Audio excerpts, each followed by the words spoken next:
এই হাদিসটা শোনেন। নবী সাল্লাল্লাহু আলাইহি ওয়াসাল্লাম একদিন ঘুম থেকে উঠলেন ভয়ে পেয়ে, আতঙ্কিত হয়ে।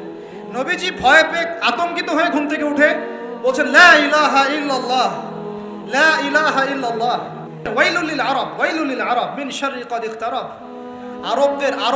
আরব জাতির জন্য ধ্বংস, আরব জাতির জন্য ধ্বংস। কি ভয়ঙ্কর ফিতনা ধেয়ে আসছে ওদের দিকে, কি ভয়ঙ্কর ফিতনা ধেয়ে আসছে। এবং তিনি হাতের ইশারা করে দেখালেন এইভাবে যে আজকে, নবীজি বলছেন 1400 বছর আগের কথা, 1445 বছর আগের কথা, 1445 বছর আগে নবীজি বলেছেন আজকে, ওই সময় আজকে ইয়াজুজ আর মাজুজের যে দেয়ালের কথা মনে আছে? জুলকারনাইনের সময় দেয়াল, এই দেয়াল এতটুকু পরিমাণ খুলে দেয়া হয়েছে, এতটুকু পরিমাণ খুলে দেয়া হয়েছে 1400 কত বছর আগে। তখন তার স্ত্রী বলছেন, আনুহলিকু আফিনা সালিহিন, আনুহলিকু আফিনা সালিহিন ইয়া রাসূলুল্লাহ, হে আল্লাহর রাসূল সাল্লাল্লাহু আলাইহি ওয়াসাল্লাম, আমাদের মধ্যে ভালো মানুষরা থাকা সত্ত্বেও কি আমরা ধ্বংস হয়ে যাব? আপনি যে বলছেন ওয়াইলুল লিল আরব, আরবদের জন্য ধ্বংস। নবীজি বলছেন, নাম হ্যাঁ, নাম হ্যাঁ, ধ্বংস হয়ে যাবে। ইযা কাসুরাতিল খাবাস, যখন নগ্নতা, বেহায়াপনা, অশ্লীলতা সমাজে রন্ধ্রে রন্ধ্রে ছড়িয়ে পড়বে, তখন আলেম জালেম সব ধ্বংস হবে। এই হাদিসটা অকাট্য হাদিস বুখারী মুসলিমের, মানে এটা সহিহ, এটা বিষয়ে কোনো সন্দেহ নেই। তাহলে নবীজি 1445 বছর আগে বলছেন যে আরবদের জন্য ধ্বংস ধেয়ে আসছে, এবং দেয়াল এভাবে খুলে দেয়া হয়েছে। কাদের দেয়াল? ইয়াজুজ আর মাজুজ। আর ইয়াজুজ আর মাজুজের সাথে আরবদের ধ্বংসকে সম্পর্কিত করা হলো না? ইয়াজুজ আর মাজুজের সাথে আরবদের ধ্বংসকে সম্পৃক্ত করা হলো এবং বেহায়াপনাকে সম্পৃক্ত করা হলো, তাই না? বুঝতে পারছেন? আরব জাতির ধ্বংসের সাথে ইয়াজুজ মাজুজকে কানেক্টেড করা হলো এবং অশ্লীলতাকে, কি বলেন, অশ্লীলতাকে কানেক্টেড করা হলো। এখন আপনি চিন্তা করে দেখেন, সারা বিশ্বে পর্নোগ্রাফি কারা ছড়িয়ে দিয়েছে? বলেন দেখি, পর্নোগ্রাফি কি বেহায়াপনা না? সমাজের ইদা কাসুরাতিল খাবাস, যখন সমাজের রন্ধ্রে রন্ধ্রে বেহায়াপনা ছড়িয়ে পড়বে, ছড়িয়ে পড়ে নাই? মিলান, হাদিসটা মিলান। সমাজের এই মেয়েদের, এই যে ফ্যামিলিস্ট রেভলিউশন কারা ছড়িয়ে দিয়েছে? ফ্যামিলিস্ট রেভলিউশন কারা ছড়িয়ে দিয়েছে? ওরা। সমাজে মেয়ে ছেলে একসাথে চলবে একই পোশাকে, কারা ছড়িয়ে দিয়েছে? সমাজে মেয়েদের বেপর্দায় চলার এই সংস্কৃতি কারা ছড়িয়ে দিয়েছে? মাদক আর সুদের সংস্কৃতি কারা ছড়িয়ে দিয়েছে? জেনা, ব্যভিচার, পর্নোগ্রাফি, এগুলো কারা ছড়িয়ে দিয়েছে? এটাই ওই যে খুলে দেয়া হয়েছে। এটা আমার ব্যাখ্যা, এটা আমার বুঝ। পৃথিবীর এমন কোন রাষ্ট্র বাকি রাখে নাই তারা এগুলো ছড়াতে, এমন কোন রাষ্ট্র বাকি নেই। তাহলে সব জায়গায় ছড়িয়ে পড়বে না ইয়াজুজ মাজুজের ফিতনা? এই ছড়িয়ে পড়েছে। আল্লাহ পাক আমাদেরকে এই সীমা গোলক ধাঁধা থেকে হেফাজত করুন, আমিন। আমাদের সংস্কৃতি নিয়ে আমরা বুক ফুলে বাঁচবো ইনশাআল্লাহ, আমাদের সংস্কৃতি নিয়ে আমরা চলবো ইনশাআল্লাহ। আমাদের কোরআন আছে, হাদিস আছে, আমাদের নবী আছেন, আমাদের সাহাবীরা আছেন, আমাদের দিন আছে ইনশাআল্লাহ। আমাদের অন্য কাউকে প্রয়োজন আছে? এই যে প্রযুক্তিগত কথাগুলো বললাম, একটু মাথা খাটান, এগুলো আমরাই তৈরি করতে পারবো ইনশাআল্লাহ। সব ঢেলে সাজানো যাবে ইনশাআল্লাহ তাআলা। আল্লাহ পাক আমাদেরকে বোঝার তৌফিক দান করুন। আল্লাহ পাক আমাদেরকে আপোষের এই ফিতনা থেকে হেফাজত করুন। ভাইয়ে ভাইয়ে মারামারি লাগিয়ে দিয়ে নাকে তেল দিয়ে ঘুমায় ওরা ভাইয়ে ভাইয়ে মারামারি লাগিয়ে দিয়েছে, ভাই ভাই, মুসলিম মুসলিম, ভাই ভাই, ওরা এখন মারামারি কর, আমরা নাকে তেল দিয়ে ঘুমাই। এই হলো অবস্থা। আর আমরা বুঝতেও পারছি না যেটা আমরা ওদের ষড়যন্ত্রের মধ্যে পড়ে গেছি। আল্লাহ আমাদেরকে মাফ করুন। আল্লাহ সুবহানাহু ওয়া তাআলা আমাদেরকে খেলার ছলে সৃষ্টি করেন নাই, তাই করেছেন কি? আল্লাহ সুবহানাহু ওয়া তাআলা এই পুরো মহাবিশ্ব, আসমান জমিন, সাত আকাশ, এই পৃথিবী, জিন ও মানব জাতি, এই সব কিছুই একটা মহৎ বিশাল উদ্দেশ্যকে সামনে রেখে সৃষ্টি করেছে। আল্লাহ পাক কিন্তু খেলার ছলে এগুলো সৃষ্টি করেন নাই। আপনারা একটু আমার সাথে মনোযোগ দিবেন, তাহলে আলোচনা করে মজা পাওয়া যাবে ইনশাআল্লাহ। খেলার ছলে আল্লাহ পাক কোনো কিছুই সৃষ্টি করেন নাই। উদ্দেশ্যটা কি? উদ্দেশ্য হচ্ছে, আল্লাহ পাক বলছেন সূরা মুলকের মধ্যে, কোন সূরা? সূরা মুলক। আমরা রাতের বেলা তেলাওয়াত করার অভ্যাস করবো ইনশাআল্লাহ। এটা গুরুত্বপূর্ণ আমল এবং সুন্নাহ। এই সূরার প্রথম দিকে আল্লাহ পাক বলেছেন আল্লাযী খালাকাল মাউতা ওয়াল হায়াতা লিয়াবলুয়াকুম আইয়ুকুম আহসানু আমালা, লিয়াবলুয়াকুম আইয়ুকুম আহসানু আমালা। আল্লাহ পাক এই জীবন মৃত্যু মানে পুরো বিষয়গুলো সৃষ্টি করেছেন একটা উদ্দেশ্যে। উদ্দেশ্যটা হচ্ছে লিয়াবলুয়াকুম আইয়ুকুম আহসানু আমালা। আল্লাহ পাক দেখতে চান আমাদের মধ্যে আমলে শ্রেষ্ঠকে। আল্লাহ পাক দেখতে চান আমাদের মধ্যে আমলে আহসানকে। আহসান শব্দটা কি? আহসান। হাসান মানে হলো উত্তম, আহসান মানে সবচেয়ে উত্তম, কবির মানে হলো বড়, আকবার মানে কি বলেন? সবচেয়ে বড়, সগীর মানে ছোট, আসগর মানে সবচেয়ে ছোট। তো এখানে যে শব্দটা ব্যবহার করা হয়েছে এটাকে আমরা আরবি ব্যাকরণের ভাষায় বলি ইসমে তাফজিল, আর ইংরেজিতে বলি সুপারলেটিভ ফর্ম। কি ফর্মস? সুপারলেটিভ তো বোঝেন, যেটা দিয়ে সর্বোচ্চটা বোঝায়। এখানে হাসান এর সুপারলেটিভ হচ্ছে আহসান।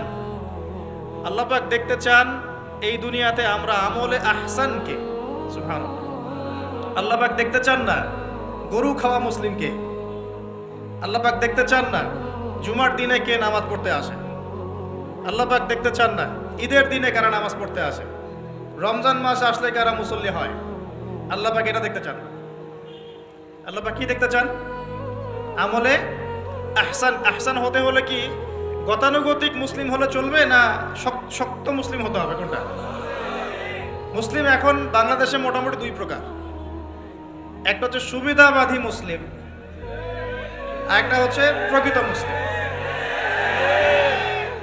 সুবিধাবাদী মুসলিম কেমন? নামাজও পড়ব, সুদও খাবো, আমি যাকাতও দিব, এদিকে ঘুষও নিব। ধরেন যে বছর বছর হজ ওমরা করলাম, আবার অন্যের সম্পদ আত্মসাৎ করছি, মানুষের উপর জুলুম করছি। মানে যে অংশটুকু পালন করতে আমার কোনো সমস্যা নাই, ওই অংশটুকু আমরা পালন করতে কোনো সমস্যা মনে করি না। আর যে অংশগুলো পালন করলে আমার দুনিয়ার ক্ষতি হয়, দুনিয়ার স্বার্থ ক্ষুণ্ণ হয়, সেগুলো আমরা পালন করতে চাই না। এই ধরনের মুসলিমটাকে কি বলে? সুবিধাবাদী মুসলিম। ইংরেজি একটা সুন্দর শব্দ আছে, শব্দটা হলো protestant version of Islam. Protestant version of Islam. ওই যে প্রোটেস্ট্যান্ট খ্রিস্টান আছে, প্রোটেস্ট্যান্ট খ্রিস্টান, ওই রকম প্রোটেস্ট্যান্ট মুসলিম মানে সুবিধাবাদী মুসলিম। তো সুবিধাবাদী মুসলিমদের জন্য কি জান্নাত? মুসলিম কাকে বলে? মুসলিমের সবচেয়ে সেরা এক্সাম্পল আল্লাহ পাক কোরআনে যেগুলো দিয়েছেন তারা হচ্ছেন নবীগণ। তারা কারা? এবং সর্বশ্রেষ্ঠ নবীকে মুহাম্মদ রাসূলুল্লাহ সাল্লাল্লাহু আলাইহি ওয়াসাল্লাম। সেই সর্বশ্রেষ্ঠ নবী মুহাম্মদ সাল্লাল্লাহু আলাইহি ওয়াসাল্লামকে আল্লাহ পাক একজন নবীর দৃষ্টান্ত দিয়ে মুসলিম হওয়ার কথা বলছেন, আর মুসলিম হওয়ার উৎসাহ দিচ্ছেন। কিভাবে? সেই নবীর নাম হচ্ছে ইব্রাহিম আলাইহিস সালাম। আল্লাহ পাক সূরা বাকারা পড়ে দেখবেন, শুরুর দিকে আছে, প্রথম পারার একদম শেষের দিকে। আল্লাহ পাক বলছেন বা'দা আউযু বিল্লাহি মিনাশ শাইতানির রাজীম ইয ক্বালা লাহু রাব্বুহু আসলিম। হে নবী মুহাম্মদ সাল্লাল্লাহু আলাইহি ওয়াসাল্লাম, যখনই আমি আল্লাহ ইব্রাহিমকে বলেছিলাম আত্মসমর্পণ করো, বুঝুন কথাটা, যখনই আমি আল্লাহ ইব্রাহিমকে বলেছিলাম আত্মসমর্পণ করো, ক্বালা ইব্রাহিম বলেছিল আলাইহিস সালাম আসলামতু লিরাব্বিল আলামিন, আমি জগৎ সমূহের প্রতিপালকের নিকটে কি করলাম? আত্মসমর্পণ করলাম। এটা কেমন ছিল আত্মসমর্পণ? আল্লাহ পাক বলেছেন তোমার স্ত্রী এবং সন্তানকে রেখে আসো। কোথায়? কোথায়? জনমানব শূন্য জায়গায়। তখন কাবাঘর নির্মাণ হয় নাই, সেখানে খাবারও নাই, পানিও নাই। ইব্রাহিম আলাইহিস সালামকে বলেছিলেন যে আল্লাহ আপনার এই আদেশের পিছনে যুক্তি কি, দর্শন কি, বিজ্ঞান কি? বলেন তো দেখি। ইব্রাহিম আলাইহিস সালাম কি আঙ্গুল তুলেছিলেন আল্লাহ পাকের আদেশের উপরে? এটা হলো মুসলিম। বলেছেন সন্তান বড় হয়েছে, ফালাম্মা বালাগা মাআহু সাইয়া, যখন বাচ্চা দৌড়াদৌড়ি করতে শিখলো, মানে দৌড় দিতে শিখলো বাবার সাথে, তখন তিনি বলছেন ক্বালা ইয়া বুনাই, হে আমার সন্তান, ইন্নী আরা ফিল মানামি আন্নী আযবাহুক, আমি স্বপ্নে দেখেছি আমি তোমাকে জবাই করছি। ফানজুর মাযা তারা, তোমার কি রায় আমাকে বলো। সন্তান ইসমাঈল বলছেন ইয়া বাতি, হে আমার বাবা, ইফআল মা তুমার, আপনাকে যে আদেশ করা হয়েছে আপনি তাই করুন। সাতাজিদুনি ইনশাআল্লাহু মিনাস সাবিরিন, ইনশাআল্লাহ আপনি আমাকে ধৈর্যশীল পাবেন। এই যে বাবা ছেলে, এটা হলো মুসলিম, এটা হলো ইসলাম। ইয ক্বালা লাহু রাব্বুহু আসলিম, আল্লাহ যখন তাকে বলেছেন আত্মসমর্পণ করো, ব্যাস তিনি বিনা বাক্য ব্যয়ে আল্লাহ পাকের হুকুমের সামনে মাথা পেতে দিয়েছে। এর নাম হলো কি? এখন বলেন এই মানদণ্ডে আমরা কতজন মুসলিম আছি? এখন নামাজের বৈজ্ঞানিক ব্যাখ্যা খোঁজে মানুষ, এখন রোজার বৈজ্ঞানিক ব্যাখ্যা খোঁজে, যাকাতের অর্থনৈতিক ব্যাখ্যা খুঁজি। ব্যাখ্যা তো আছে, আছে না নাই? এই ব্যাখ্যা আমার না জানলেও চলবে। ব্যাখ্যা আছে, ব্যাখ্যা মিলতে পারে, আবার আমার মানে সংকীর্ণ বুদ্ধিতে নাও আসতে পারে। তো আল্লাহ পাক হুকুম করেছেন, বাস যথেষ্ট আমার জন্য। আল্লাহ পাক হুকুম করেছেন তাওহীদ শিখতে হবে, শিখবো। আল্লাহ হুকুম করেছেন 5 ওয়াক্ত সালাত পড়তে হবে, পড়তে হবে। আল্লাহ পাক হুকুম করেছেন যদি আমাদের নেশাব পরিমাণ সম্পদ হয় যাকাত দিতে হবে, বাস দিতে হবে। আল্লাহ পাক মা বোনদেরকে হুকুম করেছেন বালেগা হয়ে গেলে কি করবে? বালেগা হওয়ার আগেও পর্দা করার সিস্টেম আছে, মানে চর্চা করতে হবে। মা বোনদেরকে পর্দা করতে বলেছেন, বাস পর্দা করতে হবে। আল্লাহ পাক বলেছেন সামর্থ্য হয়ে গেলে হজ করো। আল্লাহ পাক আমাকে আপনাদের সবাইকে হজ করার তৌফিক দান করুন, হজ করবে। আল্লাহ পাক বলেছেন যেখানে জুলুম হচ্ছে একে প্রতিহত করো, করতে হবে। প্রতিহত করার অর্থ এই নয়। প্রতিহত করার অর্থ কি? প্রতিহত করার কয়েকটা অর্থ থাকে। সামর্থ্য থাকলে হাত দিয়ে, সামর্থ্য থাকলে কি দিয়ে? আপনার কি সে সামর্থ্য আছে? বাস নাই। ওয়াইল্লাম ইয়াস্তাতি, যদি না পারো ফাবি কি লিসানিহি, ফাবি লিসানিহি, জবান দিয়ে কথা বলেন। আপনার কথা বলার স্বাধীনতা নাই? আছে তো? সত্যি আছে? মাশাআল্লাহ। আচ্ছা, তাহলে জবান দিয়ে বলবেন। তাহলে কি বলবেন? জবান দিয়ে বলবেন, যতদূর পারেন বলবেন। আর ওয়াইল্লাম ইয়াস্তাতি, যদি এটাও করতে না পারো তাহলে ফাবি কলবিহি, অন্তর থেকে ঘৃণা করো। ঘৃণা কি আছে? লিযালিকা আদওয়াফু মিনাল ঈমান, এটা হলো ঈমানের সবচেয়ে নিচু অংশ। এরপরে ঈমানের কোনো অংশ নাই। মানে অন্যায়, অবিচার, জুলুম, পাপাচার দেখেও যাদের মনের মধ্যে ঘৃণাও আসছে না, আমরা আর মুমিন নাই। সত্যি কথা এটা, এটাই সত্য কথা। আমরা মানি আর না মানি, আল্লাহ পাকের শাস্তি আসার আগেই তওবা করে ফিরে আসা উচিত। আল্লাহ পাক তৌফিক দান করুন। তো ইসলাম বোঝাচ্ছিলাম যে দেখুন, যখন আল্লাহ পাকের যে হুকুম চলে আসবে তার সামনে আত্মসমর্পণ করার নাম কি? ব্যাস এই হলো ইসলাম।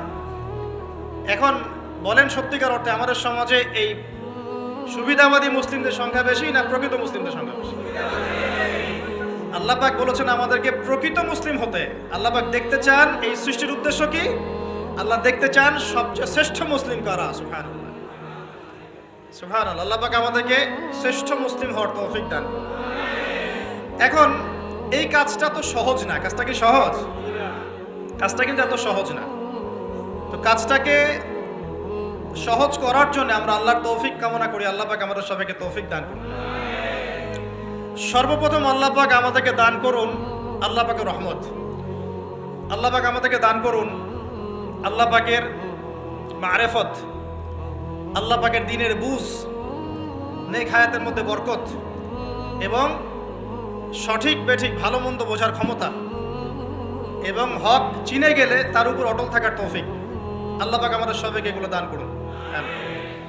এখন আজকের যে কথাটা বলতে চাচ্ছি যে আমরা যদি আমাদের জীবনটা কাজে লাগিয়ে আল্লাহ পাকের রেজামন্দি হাসিল করতে চাই, সমকালীন ফিতনাময় প্রেক্ষাপটটা আরও কঠিন বেশি। আগের প্রেক্ষাপটটা যতটা কঠিন ছিল, আস্তে আস্তে প্রেক্ষাপট কি হচ্ছে? আরও কঠিন হচ্ছে। যেমন পুরো বিশ্বের ক্ষমতা একসময় মুসলিমদের হাতে ছিল, এখন আছে কি? পুরো বিশ্বের অর্থনৈতিক চালিকা শক্তি একসময় মুসলিমদের হাতে ছিল, এখন কি আছে? পুরো বিশ্বের আপনার বিজ্ঞান প্রযুক্তি বলেন, সামরিক বিষয়গুলো বলেন, সেনাবাহিনী বলেন, হ্যাঁ, রাষ্ট্রীয় কাঠামো বলেন, খেলাফা বলেন, যত বড় বড় কথা শব্দগুলো, এগুলো একসময় মুসলিমদের হাতে ছিল। কাদের হাতে ছিল? এখন কি পুরো বিশ্বের কন্ট্রোল মুসলিমদের হাতে আছে? পুরো বিশ্বের অর্থনৈতিক কন্ট্রোল আছে? পুরো বিশ্বের পলিটিক্যাল কন্ট্রোল, পুরো বিশ্বের এই যে বড় বড় অস্ত্রশস্ত্রগুলো মুসলিমদের হাতে আছে? মিডিয়াগুলা, প্রযুক্তি। তো এখন প্রেক্ষাপট তাহলে আরও বেশি জটিল। তার উপরে আবার সামাজিক ফিতনা আছে, বেপর্দার ফিতনা আছে, পর্নোগ্রাফি আছে, জুয়া আছে, কিশোর গ্যাং আছে, মাদকাসক্তের সয়লাভ আছে, বেপর্দা নারীদের সয়লাভ আছে না, মিডিয়ার প্রোপাগান্ডা আছে, জুলুম আছে, কত কি আছে। এই সব কিছু মিলায় এই যুগে তো চলা আরো কঠিন কিনা, এই যুগে চ্যালেঞ্জটা আরো কঠিন কিনা। এজন্যই এরকম একটা যুগের কথা বলে নবী সাল্লাল্লাহু আলাইহি ওয়াসাল্লাম সুসংবাদ দিয়েছেন আমাদেরকে। কি সুসংবাদ? নবীজি বলছেন, ইন্না মিন ওয়ারাকুম জামানা সাবরিন, বলেন সাল্লাল্লাহু আলাইহি ওয়াসাল্লাম, তোমাদের সামনে একটা কঠিন সময় আসছে, কঠিন সময়। উদাহরণ দিতে গিয়ে নবীজি বলছেন সময়টা এমন কঠিন যে হাতের মধ্যে আগুন ধরাটা যতটা কঠিন, হাতে ঈমান ধরে রাখা অত কঠিন হবে। আগুন ধরা কঠিন না সহজ? আগুন ধরা কঠিন না সহজ? নিঃসন্দেহে কঠিন। তাহলে ঈমান ধরে রাখাটাও হবে ওই রকম কঠিন। তার মানে বুঝতে পারছি এখন আমরা যারা ঈমান নিয়ে চলাফেরা করার দাবি করছি কিন্তু ওই রকম হিট ফিল করছি না, তাহলে ঈমানেও সমস্যা নাকি? আচ্ছা, নবীজি বলছে সুসংবাদ হচ্ছে ওই জামানাতে যদি তোমরা আমার সুন্নতের উপরে অটল থাকতে পারো, ভালো করে শোনেন দিনী ভাইরা, ওই রকম ফিতনাময় পরিবেশে কঠিন জামানায় যদি তোমরা আমার সুন্নত, আমার আদর্শের উপরে অটল থাকতে পারো, আল্লাহ পাক তোমাদেরকে 50 জন শহীদ সাহাবীর নেকি দিবেন। তাহলে আমাদের তো পথ পেয়ে গেলাম। আমরা কি এই সমাজ থেকে এখন পালিয়ে যাব? এখানে থেকেই পরিবর্তনের চেষ্টা করবো। কোনটা? ব্যাস, আমাদের কাজও পেয়ে গেলাম। এখন এই পুরো কাজ নিজে আমল করা, দিন শেখা, পরিবার, সমাজ, দিনের দাওয়াত, এই সব কিছুকে একসাথে রেখে, সামনে রেখে মোটামুটি ভাবে 5টা কাজ আমাদেরকে করতে হবে। রাজি আছেন ইনশাআল্লাহ? কয়টা কাজ করবো ভাই? আসলে বললে অনেক বলা যায়, কিন্তু এতগুলো আপনি মনে রাখতে পারবেন না। আর আমি একটা জিনিস আপনাদেরকে বলে দেই যে একদিনের ওয়াজ মাহফিল দিয়ে দিন কায়েম হবে না। কথা বুঝতে পারছেন? এই যে ওয়াজ হলো, আয়োজন হলো, আপনারা আসলেন, লেকচার শুনলেন, আমি আসলাম 8 ঘন্টা জার্নি করে, আবার 8 ঘন্টা জার্নি করে গেলাম, 1-1.5 ঘন্টা আলোচনা করলাম, এটাই সব কিছু না। এখানে আপনাদের নিবেদিত প্রাণ কিছু ভাই তৈরি করতে হবে, যারা এখানে দিনের মেহনত করবেন, দাওয়াতের মেহনত করবেন, শিক্ষা প্রতিষ্ঠান করে তুলবেন, একটা কমিউনিটি করে তুলবেন। এক কথা, একটা ইসলামী কমিউনিটি করে তুলবেন। এটা না হওয়া পর্যন্ত একদিনের মাহফিল দিয়ে কিচ্ছু হবে না। তা আপনারা কি একদিনের মাহফিল করতে চান, না দিনের দাওয়াতের কাজ সারা জীবন করতে চান? কোনটা? আল্লাহ কবুল করুন। এই জন্যই বলেছি, এবার আরো অনেক কথাই বলেছি, সামনে আরো শুনবেন ইনশাআল্লাহ, যে এই রাতের বেলা এই যে সারা রাত জেগে জেগে ওয়াজ করা, 11টা 12টা 1টা, হ্যাঁ, এই সুন্নতটা চেঞ্জ করতে হবে। এই সুন্নতটা কি করতে হবে? চেঞ্জ করতে হবে। সর্বোচ্চ রাত 10টা যথেষ্ট। কারণ হচ্ছে এখান থেকে যদি বাসায় যাই, রাস্তায় তো আমার 4-5-6 ঘন্টা চলে যাবে, রাতের ঘুম নাই। এভাবে যদি দিনের পর দিন কেউ রাতে না ঘুমায়, শরীর ভালো থাকবে? ওই রকম সতেজ মাথা নিয়ে কি দিনের কাজ করতে পারবো? আর আপনারা রাত জেগে জেগে ওয়াজ শুনলেন, ফজরের নামাজ নাই, লাভ হলো? এজন্যে এবার অনেক মাহফিল আমি নিজেও ক্যান্সেল করে দিয়েছি। ভাই মাহফিল আমি এভাবে করতে পারবো না, আল্লাহর রাস্তায় মাপ চাই। যদি বাদ জোহর বা বাদ আসর বলেন, যেতে পারবো না। তাহলে বাসায় গিয়ে রাত্রেবেলা এশার নামাজ পড়ে ঘুমানো যাবে, ফজরের পর থেকে পড়াশোনা করা যাবে। মানে সুন্নতের খেলাফ কোনো কাজ করে কিন্তু দিন কায়েম হবে না ইনশাআল্লাহ। আমি আশা করি অন্যান্য ওলামায়ে কেরামরাও এগুলো নিয়ে কথা বলবেন, এবং আমাদের এই যে চলমান একটা রাত জায়গার একটা মানে খারাপ অভ্যাস, এটাকে দূর করতে হবে। এই জন্য 11টা ঠিক আছে, 11টা টাইম পারফেক্ট। তা আমরা ওই 5টা বিষয় শিখবো ইনশাআল্লাহ। তার আগে বলছিলাম একদিনের ওয়াজ দিয়ে কিচ্ছু হবে না, আপনাদের মধ্যে কিছু নিবেদিত প্রাণ মানুষ তৈরি করতে হবে। প্রত্যেকটা জায়গায় একটা করে দারুল ইলম মানে জ্ঞানের মার্কাজ দরকার। কিসের দরকার? এখানে মসজিদ, মাদ্রাসা, ঈদগাহ সব মিলে একটা ক্যাম্পাস থাকতে হবে। এখান থেকে দিনই ইলম শেখানো হবে, ছেলে মেয়েদেরকে দিন শিক্ষা দেওয়া হবে, মা বোনদের জন্য দিন শেখার ব্যবস্থা থাকবে, জেনারেল শিক্ষিত ভাইদের জন্য কোর্স থাকবে, দাওয়াতের মেহনত থাকবে। এভাবে যখন একটা কমিউনিটি গড়ে উঠবে, তখন বাংলাদেশের মধ্যে আরো আমূল পরিবর্তন আসবে। আল্লাহ পাক আমাদের সবাইকে এই কথাগুলো বোঝার তৌফিক দান। তো কথা বললে ভাই অনেক কথা বলা যায়, মোটা দাগে 5টা আমাদের কর্তব্য এখন আল্লাহ পাক আমাদের সবাইকে করার তৌফিক দান করুন। এক নাম্বার হচ্ছে দুনিয়ায় সফল হতে, পরকালে আল্লাহ রেজামন্দি হাসিল করতে এবং দ্বীন ইসলামকে আল্লাহর জমিনে বিজয়ী করতে সর্বপ্রথম আমাদের ঐক্যবদ্ধভাবে যে কাজটা করতে হবে সেটা হলো আল্লাহর দ্বীনের জ্ঞান শেখা, আল্লাহর দ্বীনের ইলম অর্জন করা। একদম মুখস্থ করে নেন আজকের লেকচার। কি অর্জন করা? ইলম অর্জন করা, দ্বীনি ইলম অর্জন করা। আপনি দুনিয়াবি ইলমে ডক্টর, ইঞ্জিনিয়ার, পাইলট, ব্যারিস্টার, জজ যাই হন, দ্বীনি ইলম অর্জন করতে। আপনি যেই হন না কেন, যে কেউ হন না কেন, দ্বীনি ইলম আপনাকে অর্জন করতে হবে। কতটুকু অর্জন করতে হবে? কতটুকু? যতটুকু অর্জন করলে আমি শিরিক চিনতে পারি, তাওহীদ চিনতে পারি, আমি সুন্নত চিনতে পারি, বেদাত চিনতে পারি, আমি হালাল চিনতে পারি, হারাম চিনতে পারি, আমি হক চিনতে পারি, বাতিল চিনতে পারি, আমি ঈমান ভঙ্গের কারণ জানতে পারি, আমি ওযু, গোসল, নামাজ, ইকামত, কালিমা, আমাদের এই যে বুনিয়াদী শিক্ষা, দ্বীন ইসলামের বুনিয়াদী শিক্ষা আমাকে অর্জন করতেই হবে। রাজি আছেন ইনশাআল্লাহ? বাংলাদেশের বহু মানুষ নামাজ ঠিক মতো পড়তে জানে না, বহু মানুষ ওযু করতে জানে না, বহু মানুষ ইস্তেনজাও করতে জানে না, আর বহু মানুষ কোরআন তেলাওয়াতও করতে জানে না। কোরআন তেলাওয়াত বিশুদ্ধ করে না শিখলে আপনি আযান দিতে পারবেন না, ইকামত দিতে পারবেন না। আপনি নামাজে দাঁড়িয়ে আল্লাহু আকবার বলে সানা পড়তে, সূরা ফাতিহা পড়তে, আরেকটা সূরা মেলাতে, রুকুর তাসবিহ, সিজদার তাসবিহ, তাশাহুদ, দুরুদ, মাসুরা এগুলো শুদ্ধ করে পড়তে পারবেন না। আর শুদ্ধ করে যদি না পড়েন অর্থ বিকৃত হয়ে যাবে প্রচুর। মানে আমরা তো নামাজকে কি যে বানিয়ে ফেলেছি, আল্লাহ মাফ করুন, সুবহানাল্লাহ। মানে নতুন নতুন কত শব্দ বের করে ফেলেছি নামাজের মধ্যে আর কি। একটু অর্থের পার্থক্যের কারণে ঈমান কুফরের মতো অবস্থা চলে আসতে পারে। বিশুদ্ধ করে তাজবিদ সহকারে কোরআন তেলাওয়াত করা শিখতে হবে প্রথমে আপনাকে। মাদ্রাসায় যেতে হলে যাবেন, মক্তবে যেতে হলে যাবেন, প্রয়োজনে টিচারকে বাসায় নিয়ে এসে যদি পড়তে পারেন পড়েন, যেভাবে হোক আপনাকে কোরআন তেলাওয়াত শিখতেই হবে। আল্লাহ পাক তৌফিক দান।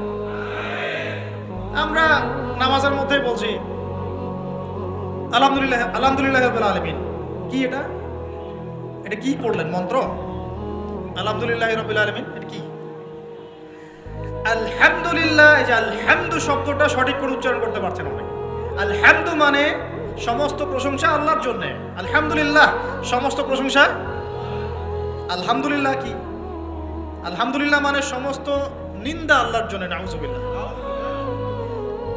আমার কথা কি বিশ্বাস করছেন না? ওলামায়ে কেরামকে জিজ্ঞাসা করেন। কুল হু আল্লাহু আহাদ এটা কি? কুল হু আল্লাহু আহাদ মানে কি? তো কুল মানে খাও, কুল মানে কি? কুল হু আল্লাহু আহাদ, বলুন তিনি আল্লাহ এক। শব্দের অর্থ আছে তো? বলছে কুলহু সূরা, সূরাটার নাম কি কুলহু?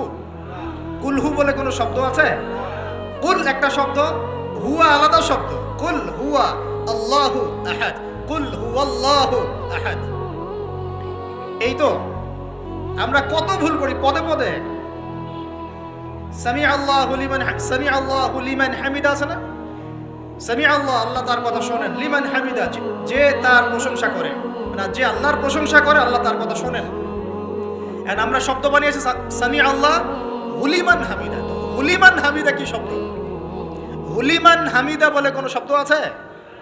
সামি আল্লাহু লিমান হামিদা, সামি আল্লাহু লিমান হামিদা। তো এই যে পদে, আমি বলতে গেলে নামাজ নিয়ে রাত পার হয়ে যাবে। পদে পদে পদে পদে আল্লাহু আকবার শব্দটা আল্লাহু আকবার, আল্লাহু আকবার বানিয়েছে। আকবার, আকবার মানে কি? অনেকের আজান শুনে মনে হয় যে গিয়ে একটা পিটন লাগাই দিয়ে, ইকামত শুনলে মনে হয় যে একটা পিটন লাগাই দিয়ে, কাতকা মাতিস সালা, কাতকা মাতিস সালা, এটা আবার কি? এগুলো কি? মানে এই যে এগুলো কেন হচ্ছে জানেন? একটাই কারণে, কারণ বিশুদ্ধ করে আমরা কুরআনুল কারীম তেলাওয়াত করা শিখছি না। তো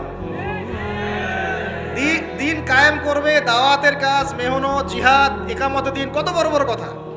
আজ বেসিক এই কুরআন তেলাওয়াত করা শেখার নাম নাই। আমরা ইয়াংদের মধ্যে একটা সমস্যা দেখছি এখন, ফ্যান্টাসি। ফ্যান্টাসি ফ্যান্টাসি মানে আগে হয়তো মানে বিপথে ছিল, হেদায়েত পেয়েছে।